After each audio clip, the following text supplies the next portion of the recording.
welcome to the show. I'm joined today from Richmond, Virginia, a gentleman by the name of James Lovato. He plays in a band called Gravebound. I actually just discovered you guys today.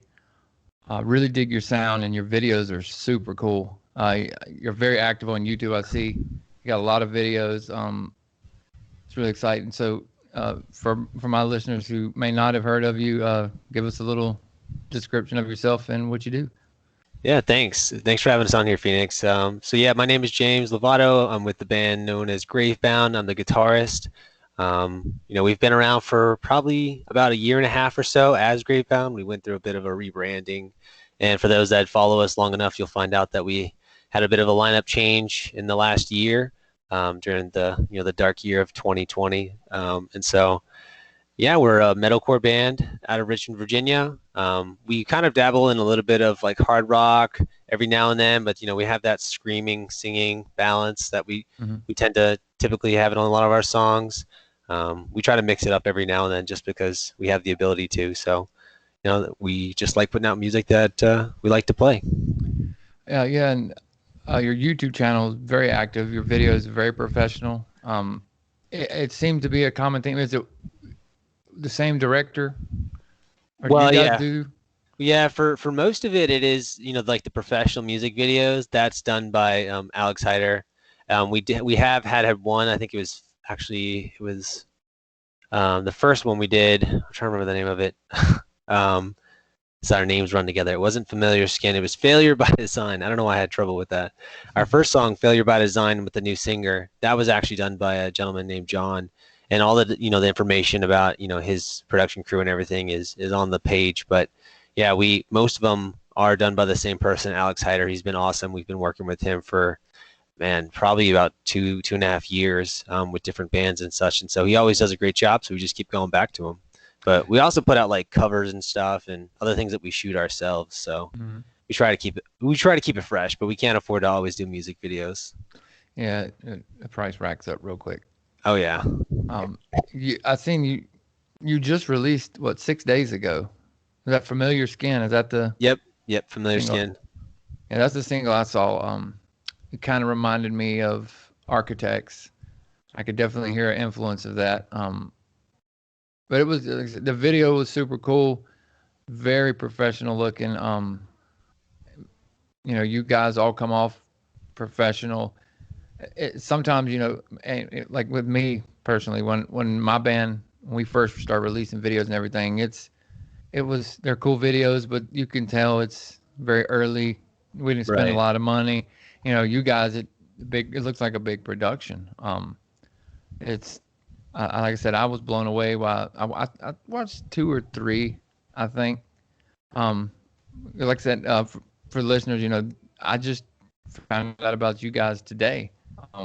So I did a quick check on exactly what you did. Other guests I've had on the show, I do kind of the same thing. I like to meet new people and hear your story. So as far as Greybound, you said it went through a kind of a lineup change, but the overall arcing idea of the band, is it kind of your thing, or is it you and a couple guys in the band that's kind of been together the whole time? Yeah, so I guess a little backstory.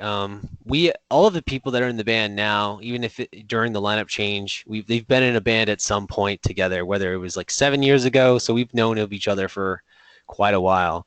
And when we went through the lineup change, we essentially got rid of our bassist and or replaced our bassist, and then we also got rid of our vocalist. And so our guitarist Kyle ended up going up to vocals, and then we ended up getting a new bass player to fill those shoes. And so, yeah, but we've all known of each other for probably 6 or 7 years. We've played in various bands together throughout our career, so that's kind of why we stuck together. Yeah, it's pretty. Everybody, I'm assuming it's just kind of been a Richmond thing. Bands swapping around, that any scene that that's kind of what happens, and you find that right mix is everything seems to be clicking, running smooth now for you guys.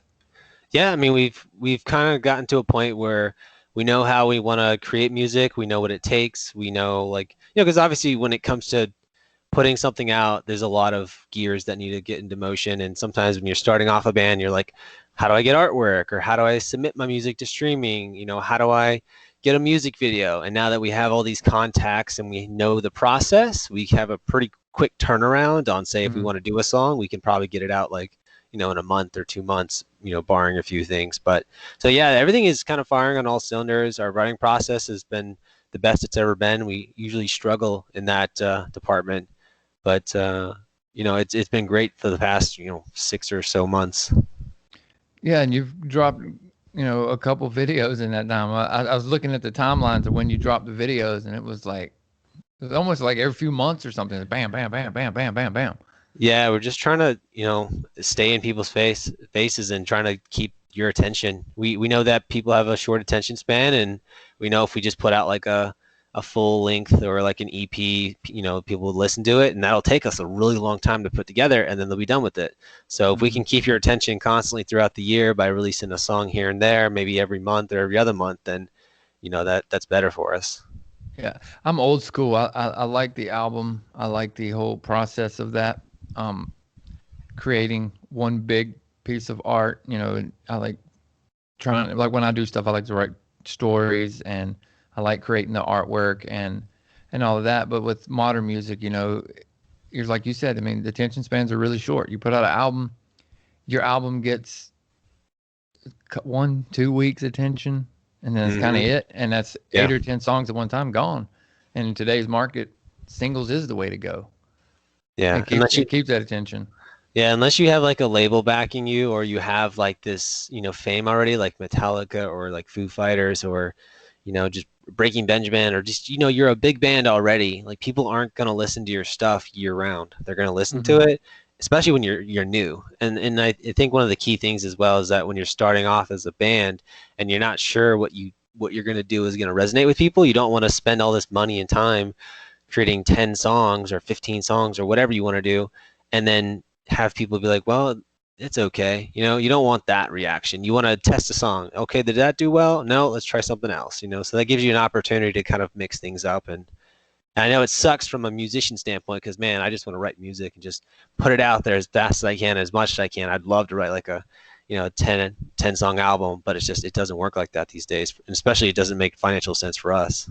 Yeah, well, the one bonus to that is that because of social media and because of technology and how easy it is to record, how easy it is to do these things, you know, 10, 15 years ago, it wasn't logical to drop singles.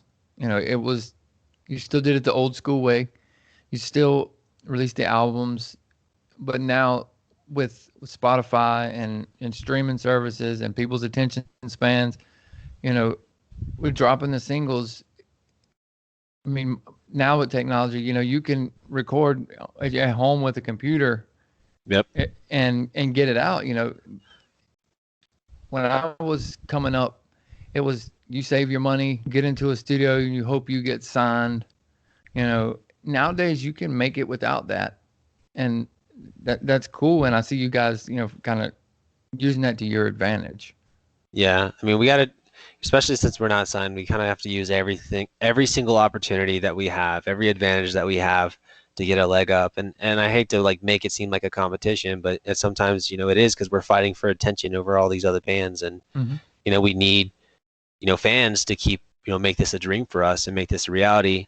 And you know, doing something like singles or, you know, when we have the ability to remotely record, you know, I can track all the guitars here and then send that to our producer so we don't have to waste time in studio Hmm. and, you know, track guitars there. So like doing things like that, taking advantage of technology and other things, you know, that's really helping us, you know, get a leg up. As far as recording, where do you guys generally record? Do you use the same studio, same guy, or you mix it up? Right. So we used to go with, you know, a producer known as Andrew Bayless, and then we tried a new individual that's a friend of ours named Kyle Odell. He lives in Tennessee. Actually, they both do now, and both of them do great work. We just kind of wanted to mix things up and see what Kyle would do for us.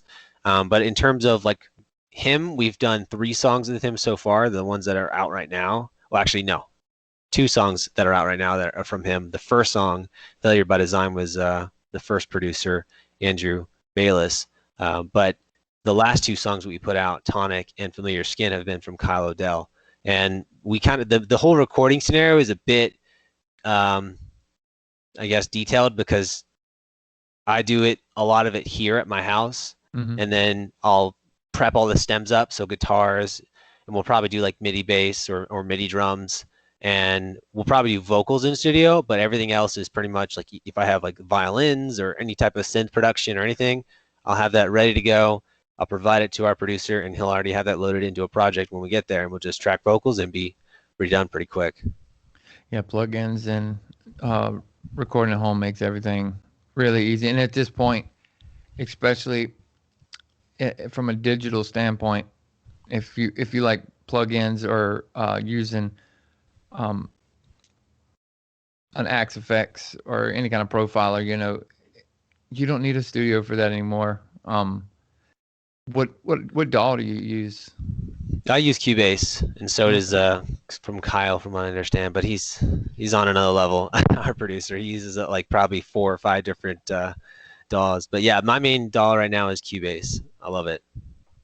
I know quite a few people that use it. I'm not familiar with it. I tell people who trying to get in recording, like, what DAW should I use? I was like, well, I like Logic because Yeah. I learned on GarageBand, and when you switch from GarageBand to GarageBand is Logic's demo. Yeah. Everything was familiar to me. So when I was ready to go to the next step, I was like, well, I look at Pro Tools or Cubase or any of these others, and it's like reading Greek. 'Cause everything's somewhere different. Yep. Yeah. Comfortable with Logic. Yeah, I understand. I know a fair amount of people that use Logic, and I think Cubase, the best like way I can describe that for someone that's trying to get into like a DAW, it's kind of like the fancy DAW. It's got all the colors. It looks amazing. It doesn't look old. They always keep it up, making like it look brand new. Like it's got all these great stock plugins. Everything is just so much easier. It's so much easier to understand if you're coming from a fresh start. Logic and Pro Tools, there's a bit of I think more of a learning curve than there would be for Cubase. Yeah. As far as recording guitars, you said you record guitars there. What are you using? Amp-wise, profiler or? Yeah, so on the last couple songs we did, I'm pretty sure we used a Kemper to profile out some guitars. I don't know what cabs were used. Our producer did all of that, and I think he even reamped it a couple times. Because we weren't kind of happy with the tones that we were getting. But yeah, I used a Kemper for all of that. I used an Axe Effects for live, but yeah, the Kemper sounds great for reamping guitars. On the live thing, have you guys gotten to play any in the past year? I know there's some sporadic shows here and there, but have you guys got to do any? No, we haven't played or even practiced in over a year. But we've done these music videos and we've gotten together and like practiced like, all right, we're gonna do this move here, this move there, but yeah, in terms of like practicing and shows, it's just not happened in over a year. We're looking at potentially getting some shows in the next couple of months, and we have some festivals later in the year that we're excited to do, but yeah, nothing yet. I said, well, that's cool too. Rehearsing, I could see that in your videos. You guys, it was very energetic, and it's something you rehearsed. A lot of bands don't do that. I'll just go show up on stage and I'll just play. When you get a band that takes the time to do that, it shows. I mean, it makes this it's more entertaining, and it's more I don't know, it's just badass. And it's cool to see all that. Yeah, every little detail counts is what I think about when it comes to things like that. When it comes to performing live or in a video, like you want to make the whole point of like performing and also doing a video is to have an entertaining experience that connects with somebody in the audience. And if you're gonna stand there and just be a stick, like they might as well just go listen to your CD at home. I mean, it's a different experience, even if you're just standing there, right? It's still great. But if you can move or you can, give them energy by, something that you're doing or something that you're saying or some, lights or, throwing a beach ball out there or something, like it makes it more of like that atmosphere just grows and grows. And it's so energetic and people remember that and they want that, that high that they had at your show and they'll come back. So yeah, I think that's a lot of my favorite bands is like that.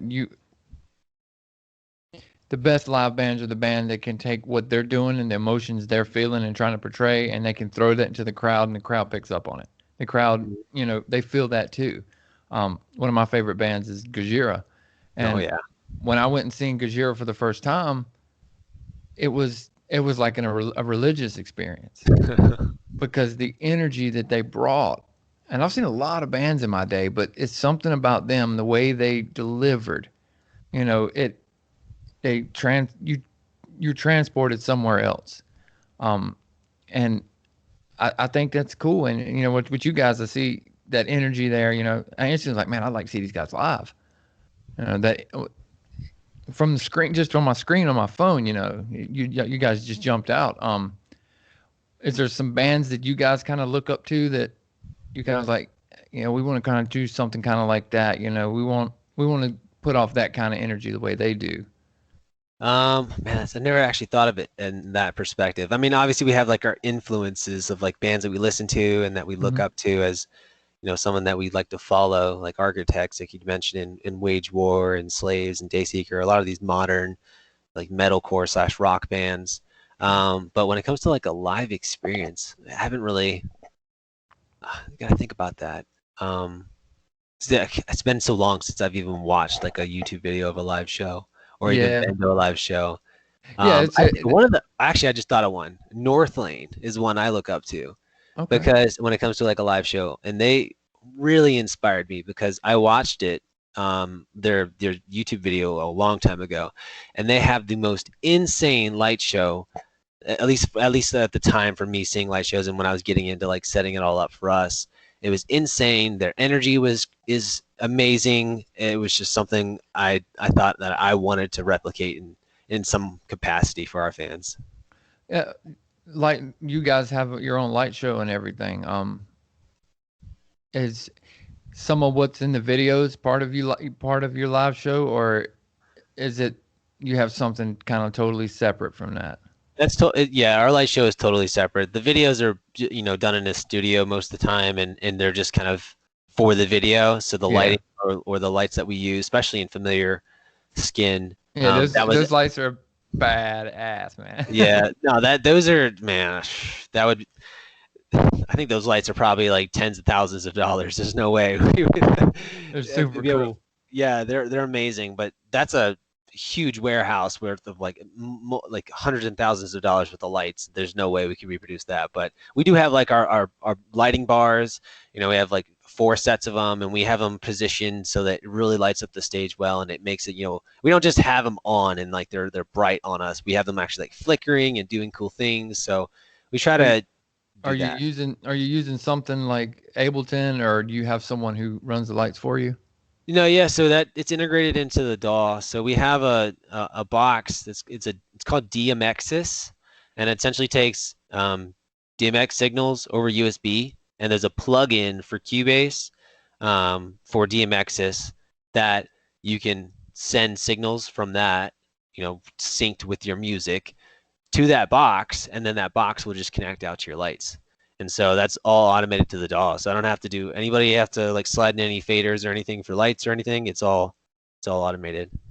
That's super cool, man. Again, going back to what technology allows. Hmm. Um, a lot of the bands I grew up going to see, and the Metallica, Godsmack, that was these big pyro and lights. That was like only people that get to do that are the big boys. Yeah. Nowadays with technology, with stuff like that, I know Ableton, you're able to do stuff like that as well. Um, I didn't know about DMX. That's it gives you the opportunity to put on that light show without having to have someone to do it. Hmm. And someone is sitting there and to hit it just in time. Now, I was working my band to try to get to that point with lights because we had fog jets. Um, Oof. and I work in a machine shop, and I built some light boxes that had strobes and stuff in them, and we just kind of stand on. And but I wanted to get to the point where I was going to start integrating lights, and running the fog jets to DMX, because basically what we were doing was we had somebody in the crowd with the remote who just Yeah. blow it up. Um, yeah, that's cool. I have to look into that.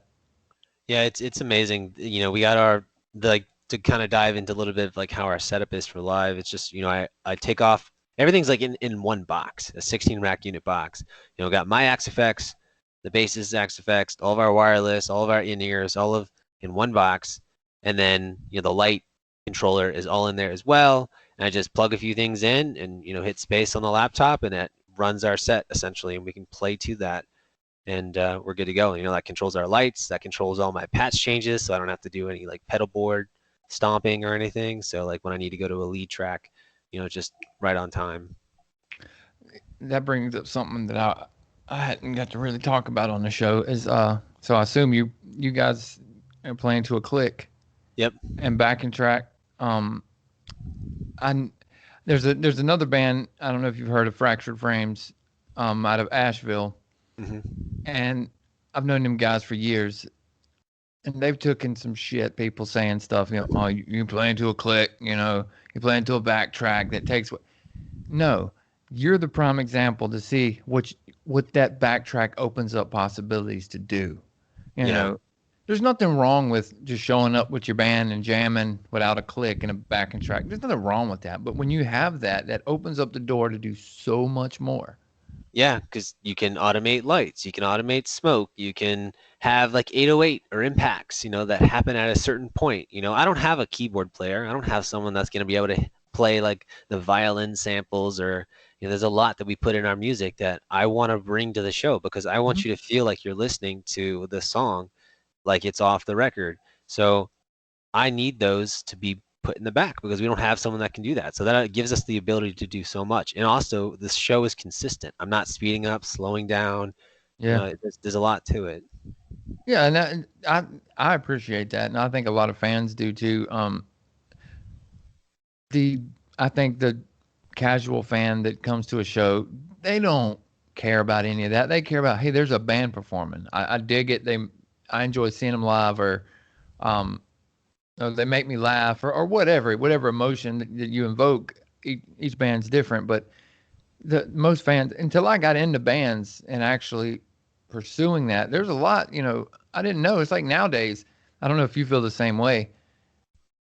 If I see a band on stage, a Gajira or any other band in a club, it doesn't have the same impact as me because I've been out there, I've done that. It's like Right. they're colleagues. You don't look up to them in the same way. It's like this mythological creature. Oh my God, it's a rock star. Right. I don't know, I probably would shit myself if I got to meet like Joe Duplantier or something. But um, We all would.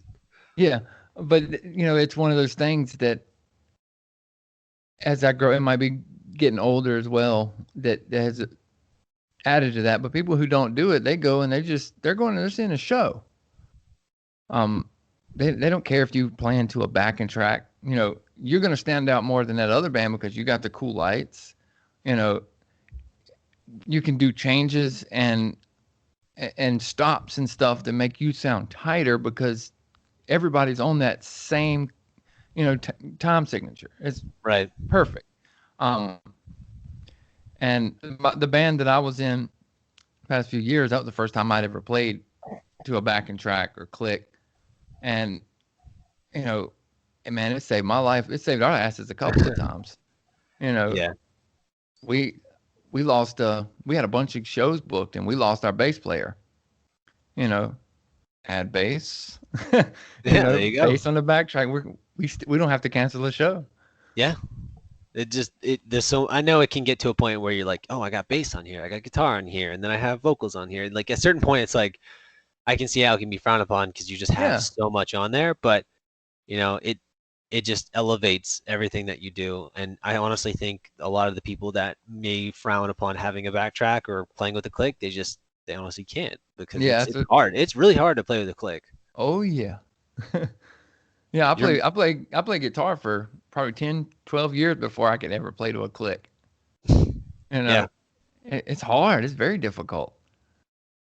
Um, when you guys write songs and stuff, what do you generally kind of have a box of, from a lyrical point of view, do you kind of have a box of this is kind of our theme, what we do, or is it just kind of like each song is its own personality?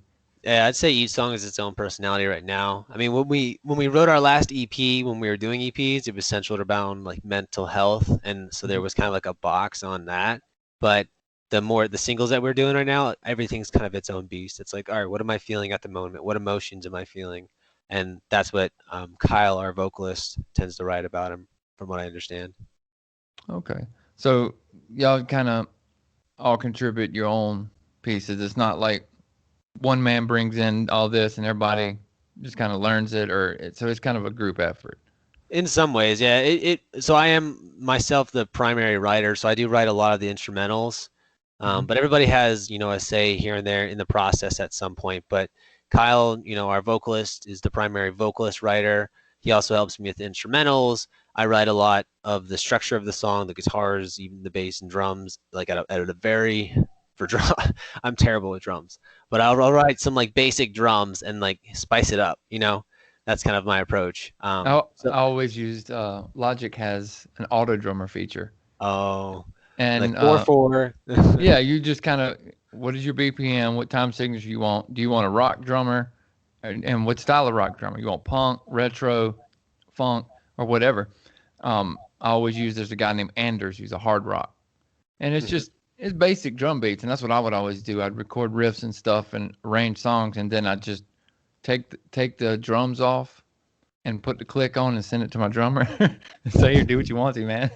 Yeah, that's a good approach. I mean, you got to get the basic feel down for the song when you're Hmm. writing it, and then the spice and the how it flows with drums can come later. It's hard with I think with metal with groove metal, which you guys have a lot of groove. Thrash metal, it's not that hard, but with groove metal, it's hard to write kind of grooves with click.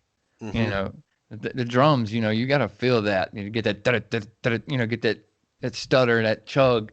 Yep. You got to have that rhythm going. Yeah, I'd say a lot of our music is emotionally driven. I try to make it like a roller coaster.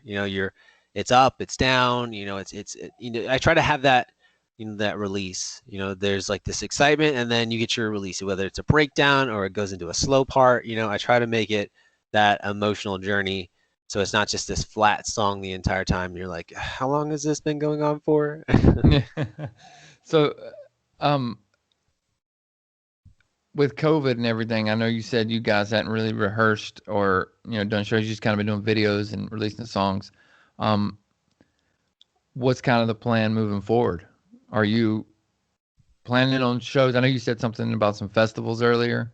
Yeah, so we do have two festivals later this year. We're trying to get some additional shows in the meantime. I think we haven't thought too much about like touring right now, Hmm. because it's still not official when that's going to start back up for a lot of Yeah, bands. We have like one-off shows that we'll play like locally, but we don't have any like long runs that we've planned to book because I think there's each state has its own restrictions right now, and like dealing with that would be difficult.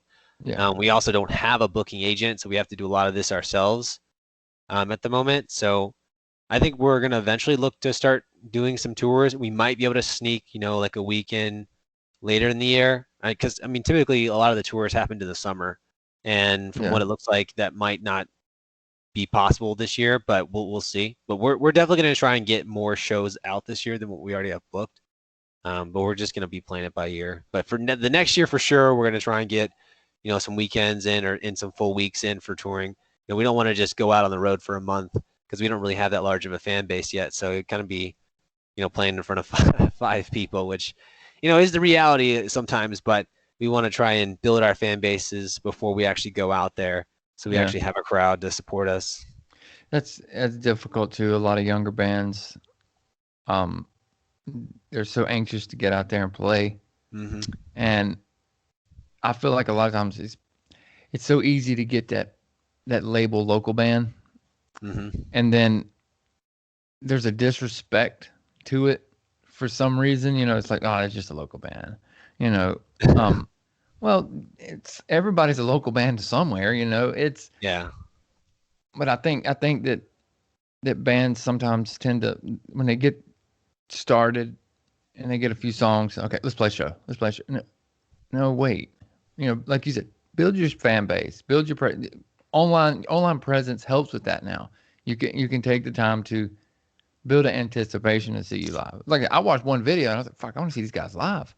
Um, so I'm not the only one. I'm sure there's a lot of other people that want to see you guys live, and there's a lot of other bands too that have been discovered, especially in the COVID era. With I know there's a hunger for people to get back out there and to see shows, to perform, and I think as this starts to go away, hopefully, and shows come back, I think people are going to be really hungry to see shows, and Yep. I think it's a good opportunity for bands that may not have gotten a good grip on how to draw crowds, or got the opportunity to play for crowds. I think everybody's got a real opportunity now to get a real for fans to appreciate them, because it's been so long. They're hungry to see live bands. Every band should be prepared to, like, now it's go time. Right. The bands that I think there's a lot of bands in my area, and even bigger bands that have been around a while, that have not been active during the COVID.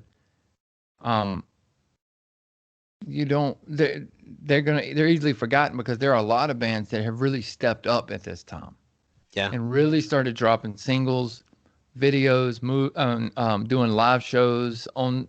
They're staying active, and then you got other bands that are complaining, or just like, I'm not doing anything, and and then but it's like with anything, you're gonna have people that they're just gonna bitch about what they don't have or what somebody else does. Yeah, there's a lot of bands that are kind of just that have probably been saying for the past year, like, oh, COVID will be over soon, we'll get to play shows soon, we'll get back to it. They kind of are forgetting, or not, they don't want to do the online presence thing, because it is a lot of friggin' work. Yeah. And but that's the thing though. The COVID, in the way that I phrased it to the guys and to myself, was that COVID is our time to figure out how we're going to present ourselves online. And we need to use this year to do that, so that when we do hit the road, not only will we have somewhat of a fan base, but that'll help us, and then we'll all still be doing the online thing, and we'll have it both, helping build our music, versus just, because a lot of bands just rely on playing shows and getting in your face and networking that way. And that's not really the best way to do it. And that's not the only way. So having both is great. Yeah, I totally agree. The online thing for me, how old are you? I'm 31, about to be 32. Okay, I'm 37, about to be 38. So we're pretty close in age. But I think that for me, I don't like the online thing. My stress level can't handle it. I did it with my band for years, and it about killed me, trying to juggle all of that. But I still think there is something powerful about the old school way. But you're right. In today's market, you have to do both. You can make it with just an online presence. And I still believe you can make it doing it the old school way, passing flyers, making enough noise. It's just, especially with COVID now, everything is really focused digitally. Yeah. There's nowhere to pass out flyers, and it's a dog eat dog market. And if you're sitting idle, there's someone else who's out there grinding. Yeah, and I think you made a good point that and I think COVID showed all this, especially with live shows. Online shows. You cannot replace live shows. No. You cannot get that experience anywhere else but being at a show. You cannot get that connection with the fan, and that's what's so important about a live show, is that, yes, you might not be able to make connections with thousands and millions of people like you can online, but the connections that you make with those fans are so valuable, because it's in person. They see you, they hear you, they're in that atmosphere. It's so much more valuable than, someone meeting you online and messaging you, because they're just going to keep scrolling. It's so much more important. It is. It's dingy. It's stretched. Oh, does it smell? It's so old. What is it? It's Carl's old bag. And now for your host, the Carl.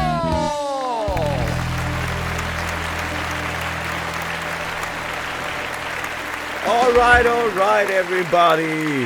Welcome to another episode of the Carl's Old Bag. I am the old saggy bag himself, the Carl. And today, I'm hanging out at the community pool. It's a beautiful, beautiful day in the neighborhood, so I thought, you know what?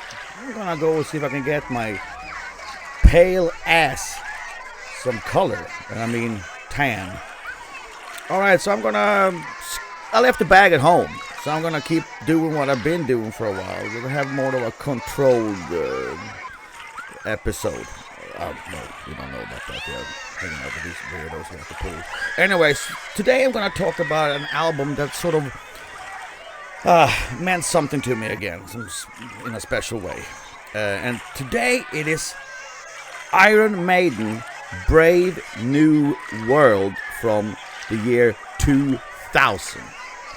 First of all, I can't believe it's been over 20 years ago since I bought this album. Holy shit, I am getting old. Anyways, Iron Maiden, one of my, if not top bands of all time. So I'm a huge Iron Maiden fan, always been. But the reason why I put Brave New World and not, like, I don't know, Number of the Beast or something more that everybody knows about, is aware about. Brave New World was the first album after Bruce Dickinson came back. I'm not saying that it was bad before that, after he left, but some of the albums that even he was on, like No Pay for the Dying, I'm gonna say it, Fear of the Dark, and there were some albums that just didn't do it for me. They were okay songs maybe, but for some reason the production was lacking. It didn't have that epic feel to it. It just didn't, I don't know. I started to feel like, man, Iron Maiden, are they done? Anyways, so me and my buddy, we knew they were coming out with this album, and we were super excited, of course, because Bruce Dickinson came back, and he brought Adrian Smith with him, who's been working with Bruce on his solo stuff. So now all of a sudden, they were going to have 3 guitar players. And one of the best pipes and frontmans in the whole industry, Bruce Dickinson. So we were super excited. So we drove into town because there was nowhere to get CDs in my little shit pissant town back in the old country of Sweden. But on the way home, we were listening to the album and we were blown away. All of a sudden, the production was, top notch. And the songs, oh my God.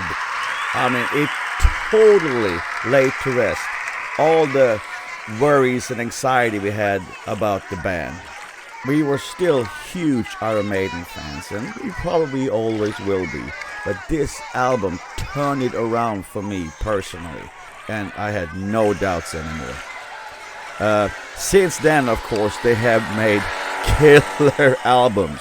They have toured the world. Probably everybody heard about their Airplane, of course, Air Force One and all that shit.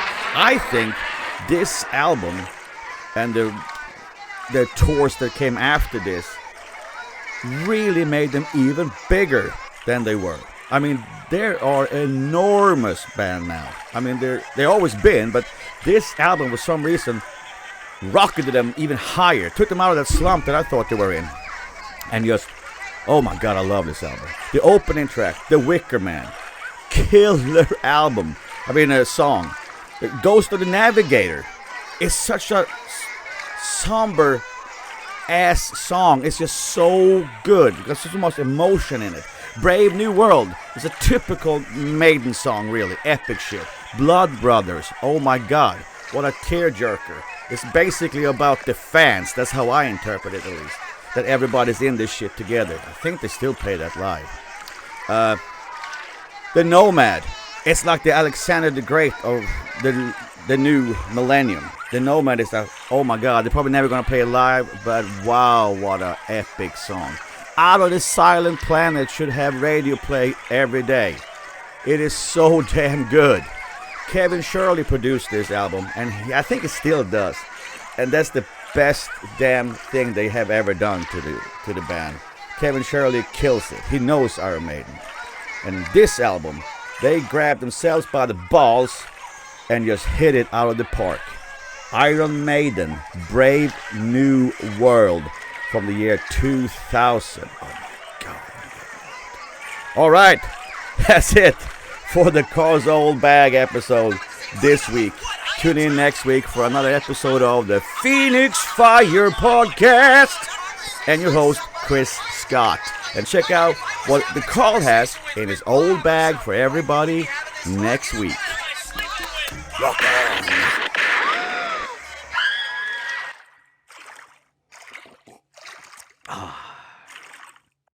What's more important? It is. It can't be replicated. I mean, there's a reason why, the Foo Fighters or Metallica are selling out arenas to this day. I'm not gonna lie. I think it pisses me off when I see bands selling tickets to their streaming show, and it's like, really? I mean, and it's never the band that needs the money. It's the big bands. And I see Korn doing it. I love Korn. Don't get me wrong. I respect the shit out of what they've done. But, I know at some point it's what the label needs you to do. But it's like, can you charge people for that? I mean, I'll pay for a concert ticket to come see you in person, but Yeah. Gojira, my favorite band, they released a live concert from Hellfest, which was one of the craziest shows I've ever seen. I watched it 5 times already. But it doesn't even compare to seeing. I seen them in a club, and it doesn't compare. It was cool to watch, but it was free. They didn't say, "Hey, pay us $15 to." But again, I understand that you gotta move with the times, but I still think that there's just at some point you have to separate from that monster of capitalistic monster that the music industry is, and still go, there's still something pure about connecting with fans, and you can't connect with new fans that way. I've never seen a YouTube video and been like, oh my God, feel the way Gojira made me feel when I seen him live, Right. or the ways a lot of other bands made me feel.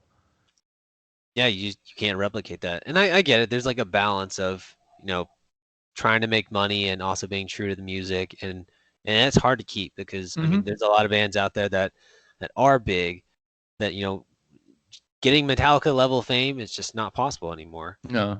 And making that type of money is probably not in the cards for most of the band, if not all the bands that are around right now. So even making like half of that or even coming close is going to be tough. And a lot of these bands that are big that have these labels are still not making a whole lot. So it's like a balance, it's trying not to sell your soul, but at the same time, like I understand from maybe charging for an online concert or whatever, because I've been in the same situation when it comes to like merchandise.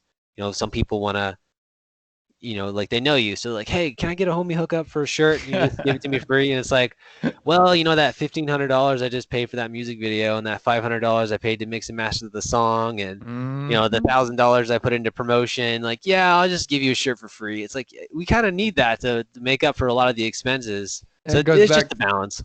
That goes back to that local band thing. The other thing, he's a big rock star. I tell my wife all the time. I know this gentleman who used to play with Chris Daughtry, who went on American Idol. He's from Greensboro, North Carolina. And Chris Daughtry lived in Greensboro, worked in Greensboro, and he had a cover band that played around. And I know one of the guys that played in that band. And for years, the story is that Chris just got famous and run off, and he's a prick now and all this. But the longer I was in the music scene, the more I realized that, wait a minute, they don't grow up to be assholes. Nobody takes them seriously until they get famous. And then when they're like, hey, you wasn't there for me, you were just trying to take advantage of me, and they get big and, oh, they're assholes now. No, you didn't support them on the way up. You just want something out of them now. They're big. And the local band thing, friends especially are the worst, because it's just your little band, No, this is my passion. This is my heart. This is my kid. Yeah. You know, I'm not giving you anything. You know, pay for it. Yeah. I mean, it's tough because, I do have a lot of friends and I want to be nice and give away free things, but yeah, Mhm. it is. I'm trying to support myself in doing this eventually, and I can't make that possible if I'm giving away free stuff, and especially like people. I think that one of the big thing is that people don't understand how much money it costs to do a lot of the things that bands do, even as something simple as just playing a show.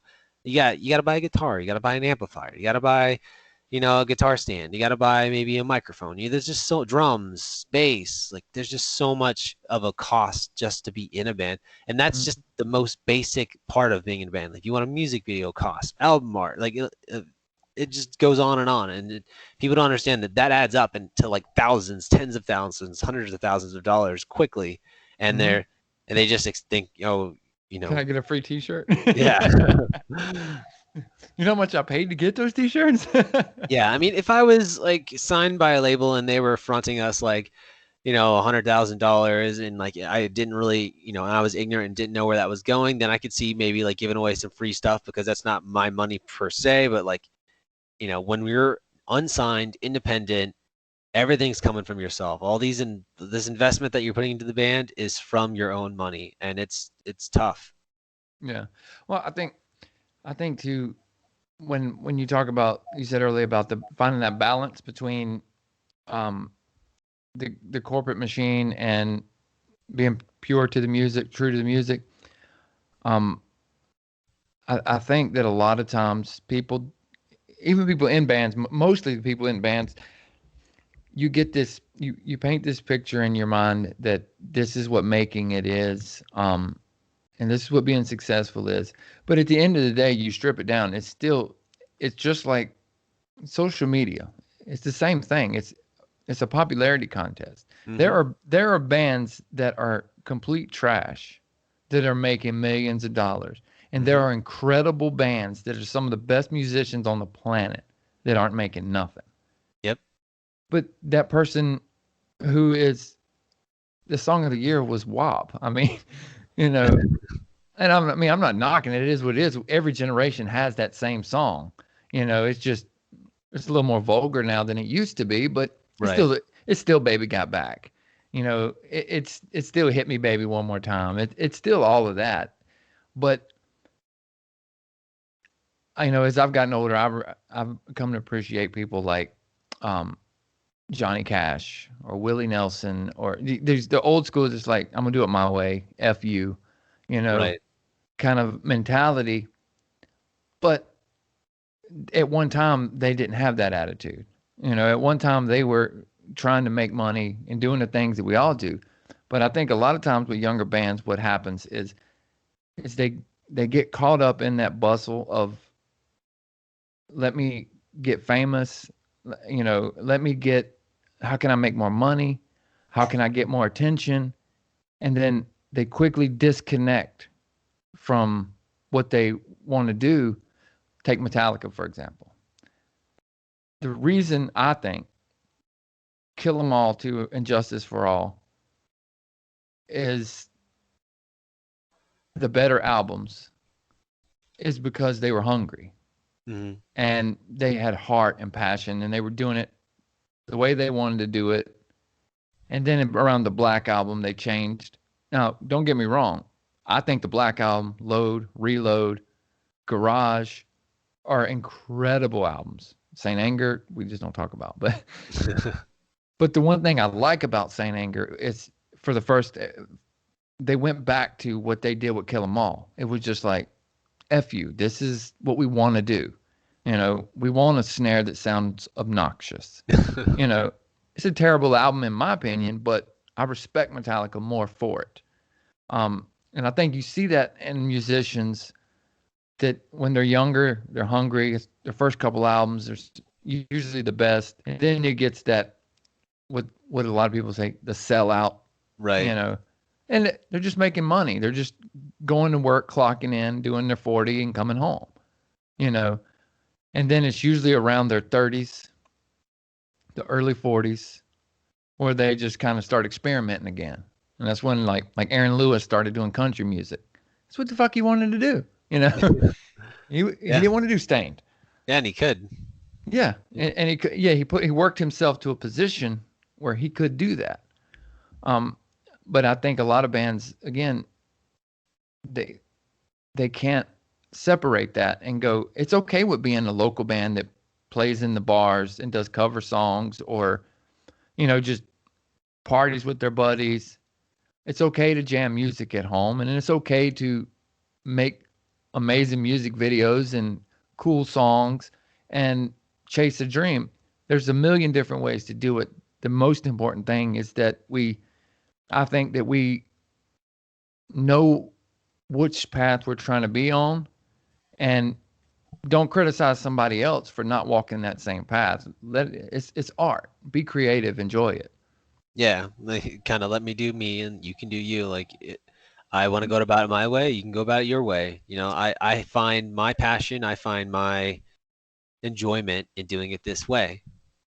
Sure. So what's wrong with that versus somebody else doing it different? Like, just because it's, I think a lot of bands, especially when it comes to selling out, not bands, but fans, they expect, I guess this is the other side of it is what I'm getting at. Like, some fans, or a lot of fans, especially during the sellout, part of it, they are expecting a band to write the same album like 5 times. And it's like, I'm your fan, I'm your only fan, and you should care about just me, and I'm mad because you didn't write that same album. And like, as a band, I can understand how that would be frustrating. It's like, I don't want to write the same music over and over and over and over. I want to evolve, I want to change, because I'm going to get bored and I'm going to lose the enjoyment too. It's still about, yes, I have fans and they are the reason why I'm able to do what I do eventually, because they'll be able to buy my shirts, buy my records, whatever, and they'll be able to fund my process. But I still need to enjoy it as well.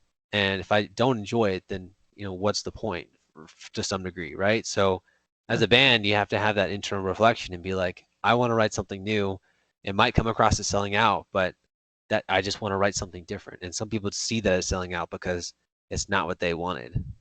Yeah, well, I think human beings too have this unwavering fear of change. I see that with what goes on in the world. 90% it all boils down to, that's not what I'm used to. That's literally what most people argue about. It's just what they're not used to. Yeah. What do you mean change? What do you mean I got to come out of my comfort zone? Hey, they're human beings too. Ain't you ever had a job and just one day you were just like, I don't want to do this anymore. I want to do something else. They feel the same way. Most people do music. I'm going to take that back. There's always been a lane of musician who makes music the way I'm a machinist by trade. The way I go to work and I'm a machinist, there are musicians that are the same way. And they've always been the studio musician or whatever. But then there's the artist, and the artist is always searching for that next thing to inspire them. And that's what I've always been attracted to. And I think with fans, I think that when that artist makes that choice to, hey, I feel like doing this now, no, I want you to do this right here because that's what you've always done to make me feel good. Right. There's 100 million bands out there. You can go on Spotify. You can go all the way back to 1920s if you want to. There's more music than you can ever listen to.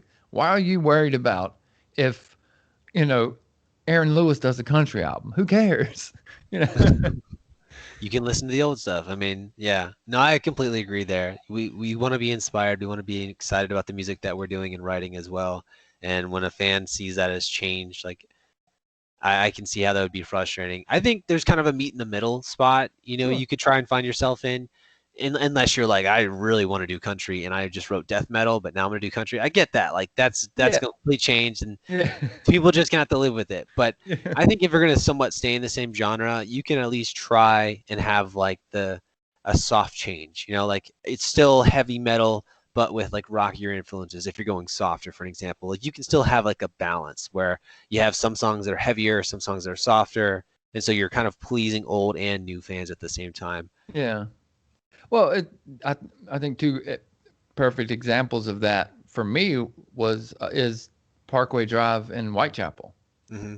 Both of them have evolved so much into better songwriters, better performers. Um, I was never a big fan of Whitechapel, but their last album is a masterpiece. And Parkway, I've always been a fan of all their stuff, and I hear, I get that on them. Oh, they sold out on the last two albums. Yeah, they sold out arenas. Exactly.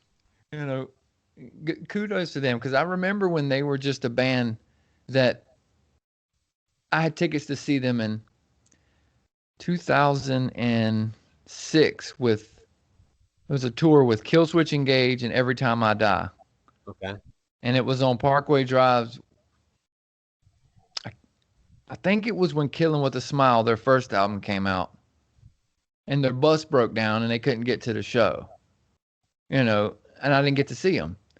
And now I see them headlining festivals and huge pyro, and they got an orchestra playing with them and shit. It's like, I'm happy for them. Yeah. The band that I used to listen to when they were just a small band from Australia is blown up. I think that's awesome. That's what we all want. I'd like to see 5 years from now, I'm like, fuck, I had James on the podcast. They blew the hell up. This is awesome, Yeah, that would be great. Just promise you'll come back and do the show and help me get some numbers, man. I'm gonna do as many shows as I can. I'm gonna try to keep that humbleness as however far we get. I don't want to turn away, anything unless we have like something that's double booked, right? But I'm trying to play a show or something. But yeah, I'm gonna try and stay humble the full way through. I'm not gonna let this get to my head if it ever becomes something bigger. It's easy to. My ego got way out of control. Way out of control. And I grew up my whole life as this kind of shy, forgotten person. Mm-hmm. Never had a lot of attention. And then my band takes off, and we're on magazine covers, and we got to go to New York and record in Gajira's studio, and we got to go and play these festivals and travel up and down the East Coast and do these shows. And I became so big-headed that I almost destroyed every relationship I had and almost my body, Mm-hmm. and I don't know how it happened, but all I know is that I became this other person. And it's easy to do when you get that attention and stuff starts happening, you're like, I know what's right and I'm the badass, Right, like that's why I'm here is because I know what I'm doing. Yeah. Yeah, I can. Yeah. Well, hopefully my significant other keeps me in check because that, I don't want to see myself become that because I see that in celebrities, I see that in musicians. Like I think it's somewhat avoidable to some degree, but I think you can try and stay as humble as you can and level-headed and just always self-reflect. That and surrounding yourself with people that aren't scared to, call you out, Yeah. and keep you humble. That's important, I think, of a band. And that's another thing with you guys I see in your videos. A lot of times with bands, you can watch their videos and you can see if one person don't work, You can see if it's like, oh, these three guys are a unit. And you see it on stage with other bands. I know y'all played with bands before and you've seen it. And probably been in your bands, there's one guy that's just like, it's not there for him. That will ruin the whole show. That one person who's not there on the same level as everybody else. You guys seem to be a tight-knit unit.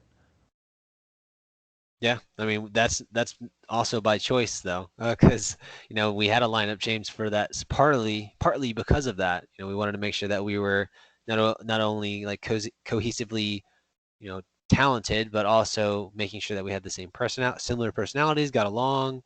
So that's hard to find sometimes. Is like when you're starting a band or when you're establishing a band, finding someone that's talented, dedicated. There's so many check boxes, right? Mm-hmm. But having all that with a personality that matches everybody is tough sometimes. And we got lucky that we have a group of 4 guys that somewhat have the similar personalities, and we all get along. Yeah. Before we wrap up, what kind of guitars do you play? I have one right here actually. Let me unplug it. This is my like main guitar. It's a mayonnaise. Ooh, Yes, nice. it's really slick and really nice. It's probably one of the lightest guitars I've ever played, and I think you'll be hard pressed to find a guitar that's well, unless it's like carbon fiber. But this one is so light. What's it made of? I don't know actually. I'd have to go look at the wood. It's been a while. I bought it a couple years ago. But yeah, and then I also have, I don't know if you can see it back there, but I have a couple more. I have a Halo guitar. It's got like a nice bird's eye maple neck. It's so good. It's an extended scale. Well, I guess it's just 28-inch, which is probably standard. I play all 7 strings though. But Okay. those are my two babies right now. I see one Oh. for you in the back. Yeah, that's one of my custom painted ones. My wife painted that for me. It's a Epiphone Explorer that I've had for, oh man, 10, 12 years. And I bought it years ago, back when, when you first start playing guitar and you're like, you buy guitars because they look cool and they're affordable. Yeah.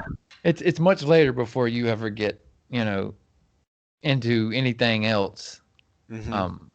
I had a BC Rich Warlock. I think just about every metal guitar player starts with that. Ibanez RGs. I've had those. And I went through Les Pauls. Mostly my go-to is I like ESPs. Yeah. I got a LTD EC1000. Is it like the yellow trim, black yellow trim?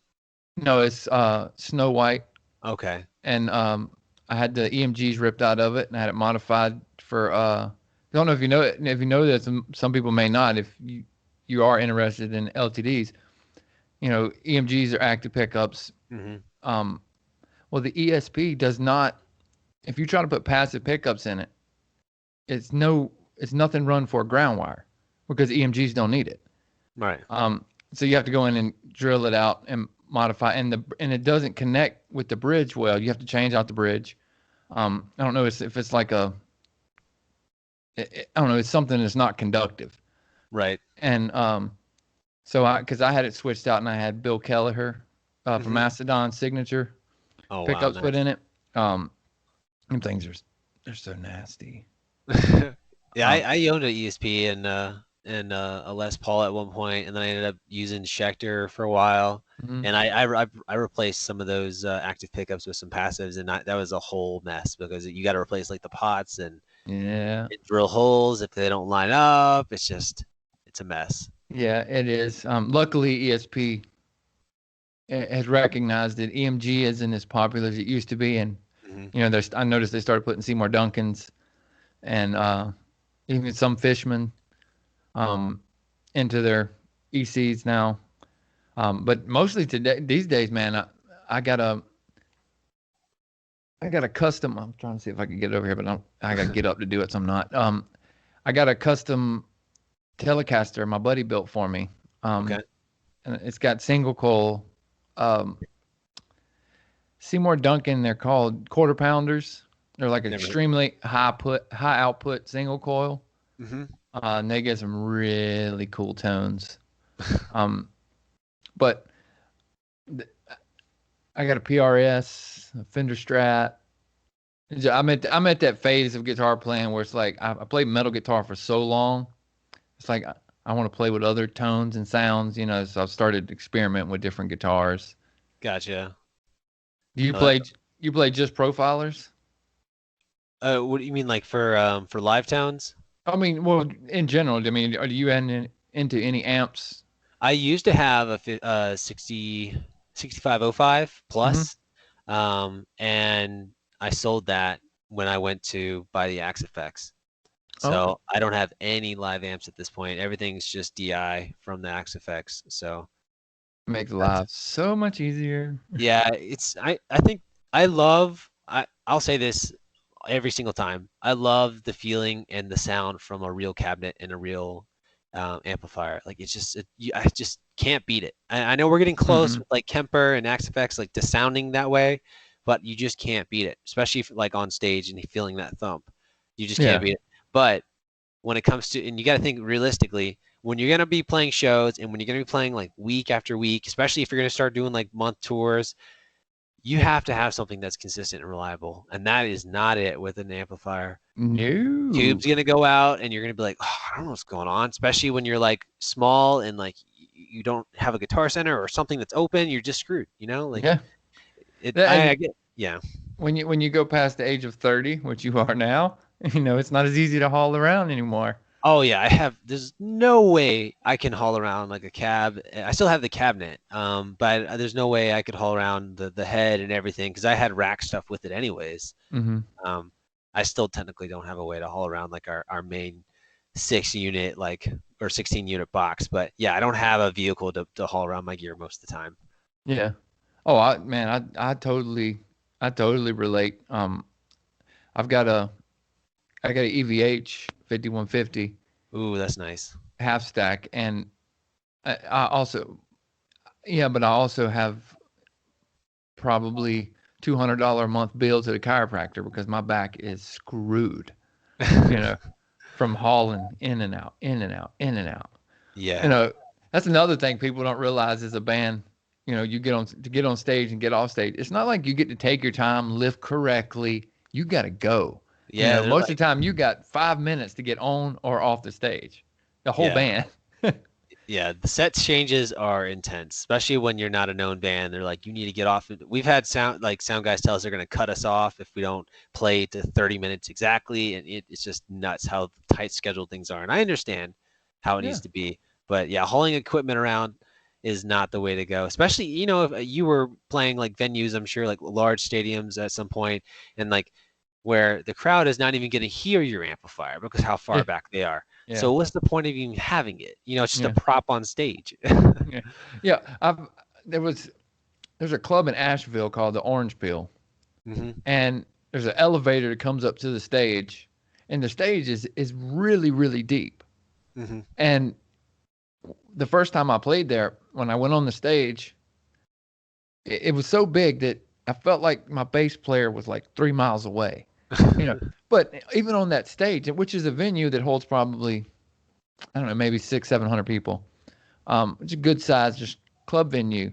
And I can hear my amp, you can barely hear the drummer, a little bit of reverberation, but the amps is, I agree with you that the tone is nothing like it, but Kemper and Axe Effects and all that's made life so much easier.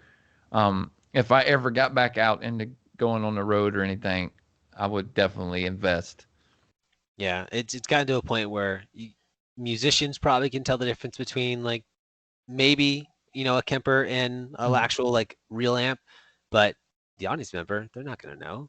They're not gonna notice that small difference. So that and generally like in a club, it's just noise anyway. You can't tell. Oh, it's so chaotic, yeah.